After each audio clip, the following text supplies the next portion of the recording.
I wrote a book called Invisible Houston, and I did a chapter on the Fourth Ward, Freedmanstown, which is the oldest black community in Houston, dates back to slavery, and the row houses, shotgun houses in Fourth Ward. Rick must have been like a senior in high school or something like that when I wrote the book, and he took row houses, shotgun houses in Fourth Ward, and he took that and made it into an art project. And in terms of the design, the space, and I think he won a MacArthur, either MacArthur or some kind of award for that. And looking at the fact that when we were working on that project for the city, the idea was to try to save the Fourth Ward. And there was a saying, as the Fourth Ward goes, as Allen Parkway Village, which is a public housing project, they wanted to tear down the project, and it was 38 acres of prime real estate just west of downtown. And if they tore down the project, that meant that the Fourth Ward would also go.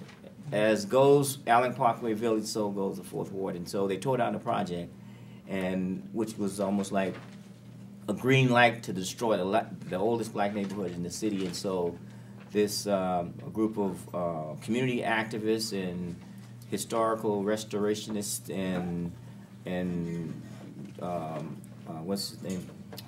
I can't think of his name. Artist. He was a Texas Southern University, famous black artist. I see his face right now. Well, anyway, they did a lot of artwork in there, and he has a famous this book. Whitfield Lavelle? No.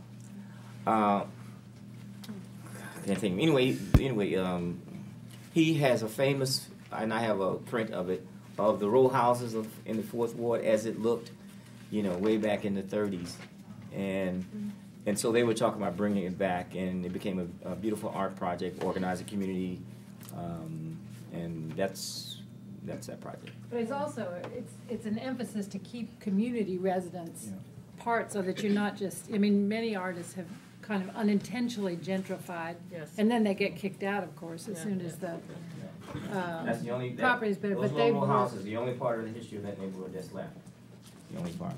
I had another point in terms of performing artists and the extent to which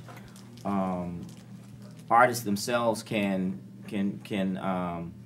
somehow impact what is perceived to be beauty, powerful, and I give the example of the Marvin Gaye song, "What's Going On," the ecology song, and the words. A lot of people like the music, but they never listen to the words. And if you play the song now, and you see all the stuff that's going on in terms of destruction of the planet, and look at some of the performing artists and the extent to which they have endorsed a lot of the ecological issues and movement issues, like Stevie Wonder and Danny Glover and Harry Belafonte and more recent Usher with climate change. You can see that even Oprah, trying to get these very powerful people and people who a lot of people look up to talk about certain things, can give those things legitimacy and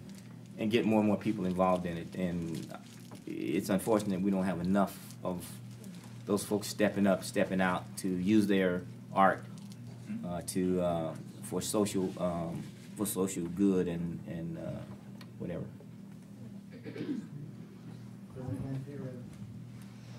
wanted to share something that isn't particular to Tucson, but that is actually happening all over the country, particularly for folks who identify as indigenous, Latino youth who really bend more towards their indigenous ancestry, and that's the work of the Peace and Dignity marches and runs that have been happening every 4 years, as well as then the longest walk that took place this year for the Native tribes all over the country.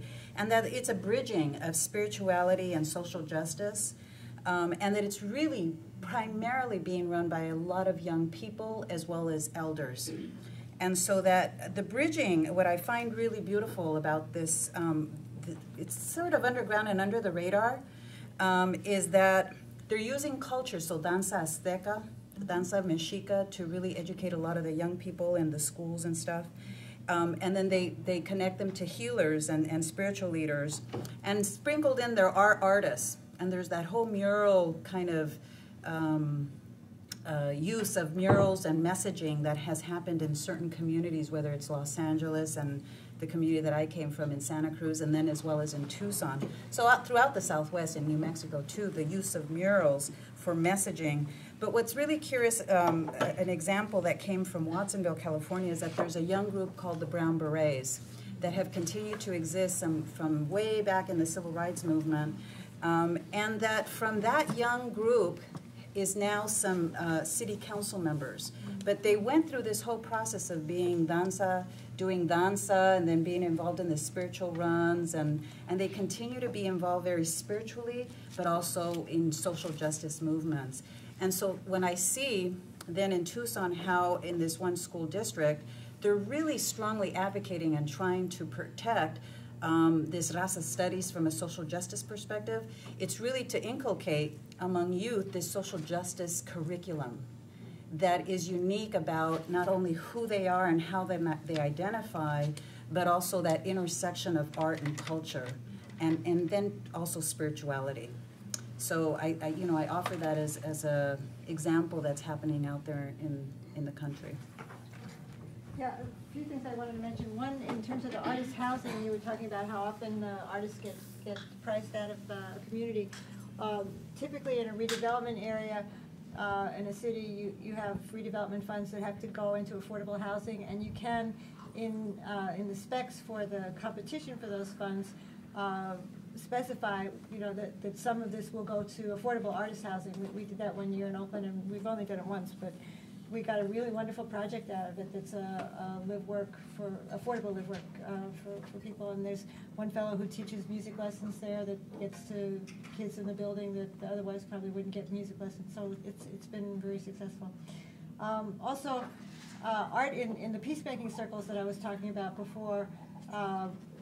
If you're working with people trying to build that empathy, either in the schools with youngsters or grown-ups in the community, in trying to heal the trauma, art is an incredible tool for doing that. And in some of our circles, we've had people, one exercise was to bring in something that's particularly meaningful to you that you've made. And one woman brought in this little tiny sack of rice, and we were wondering, what is that? And it turned out to mean she was from Cambodia, and one of her siblings had died of starvation. And she was like 30, so from our age group, it just hit you in a whole different way. No, I mean, she's way younger than my age group, but this to still be starving to death is something that's very far from a lot of people's consciousness. So it really was very stirring, and so using art in that way to get people to empathize with each other is an incredible tool. And then lastly, I just wanted to say we're starting a teen center in one of the neighborhoods in my district. I was hoarding our flexible funds for years and finally was able to buy a building. And now we have a whole process where the young people are getting trained in this, organizing the other youth in the neighborhood to find out what it is they want to use the building for.